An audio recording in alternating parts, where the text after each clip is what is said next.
Okay, I have a charge to speak with us for the next 5 minutes about mental health.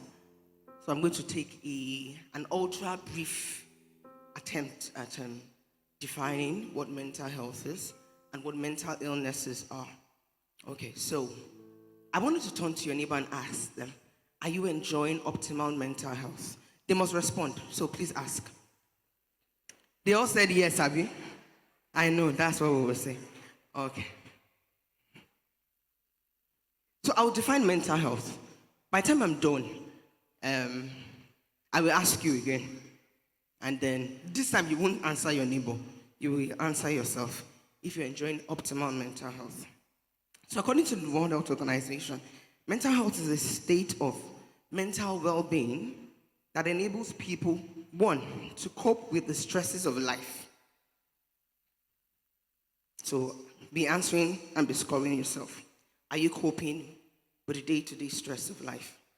Two, realize their abilities. How many of us have jump and our parents giving us bass boosts, and then our ability is not even where we are at all. Okay, so we find a lot of them in the university and they tell you, I don't like this course I'm doing, but they are there. And then I know bankers, doctors who are bankers, because they want to realize their optimal abilities. Three, learn and work well. We are the civil servants here. Are we working well? Amen. No, seriously, are we working well? I'm asking civil servants particularly because usually for private organizations, they have a way of ensuring that. But how many of us resume at 9? You're supposed to resume at 8, but you resume at 9. Then you sell your own things till 10. And then you are not in the office till 12. Then you are grumbling at 2. Hey, whoa, you are not the one that brought me here. Just drop the file there, I will come back. Leave, learn, and work well. Students, how many of us are learning well? Are performing at optimal capacity? Then finally, be able to contribute to their community. So you need those 4 things. You need to excel in those 4 things according to WHO to be enjoying optimal mental health. So 1, you're able to cope with the stresses of life. You're able to realize your ability. You're able to live and work well. And you're able to contribute to your community meaningfully. What's the image of mental illness that we have? What Nollywood shows us, Abby? The person in rags that is eating from the dustbin. Abby, so when you say that, wow, uti yawiri. But mental health is beyond that. How many of us have ever thought, I am anxious? Please raise your hands. I'm just anxious. I can't find the reason why I'm anxious. Even if you can find the reason why you're anxious, it has persisted for at least 2 weeks. Okay. How many of us just feel sad? You can't find the reason why you're feeling sad. Okay. So that is our purview. Pastor was talking a few days ago about erectile dysfunction. I told the person beside me, now they manage that one. So once we have found out that there is no physical cause for the erectile dysfunction, you end up with us. So mental illness is beyond the people you see on the streets. That is an extreme form of a mental illness. We say those people are no longer in touch with reality. But beyond that mild anxiety, beyond the inability to sleep, and the extreme of the psychosis, mental illnesses range in between.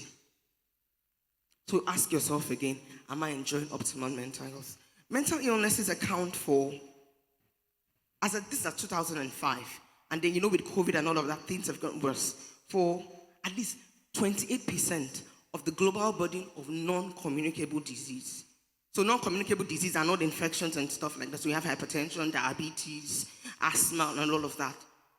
28%. So if you pick 100 people, 28 of them. If you pick 10 people, about 3 of them have a diagnosable mental illness. Okay, that's one.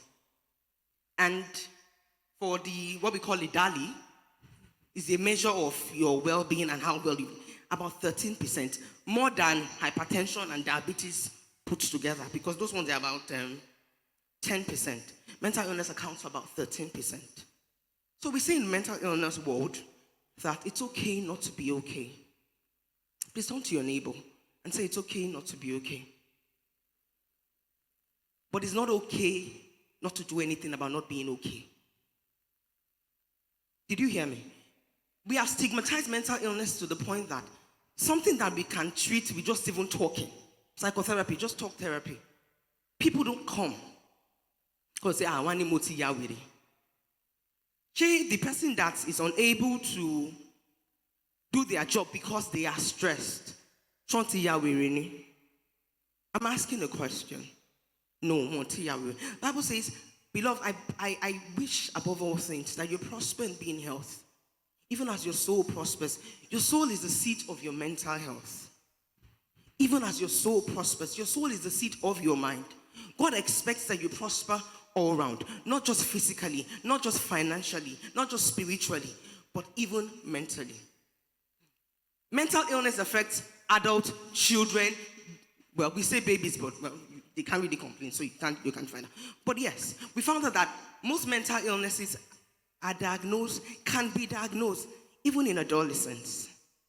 So I'm calling on parents, by the time your child changes a bit, please pay attention. It doesn't mean they have a mental illness. All you need to do is just check.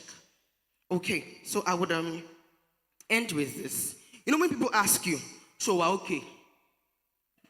Why are you laughing? They're not asking about your physical health.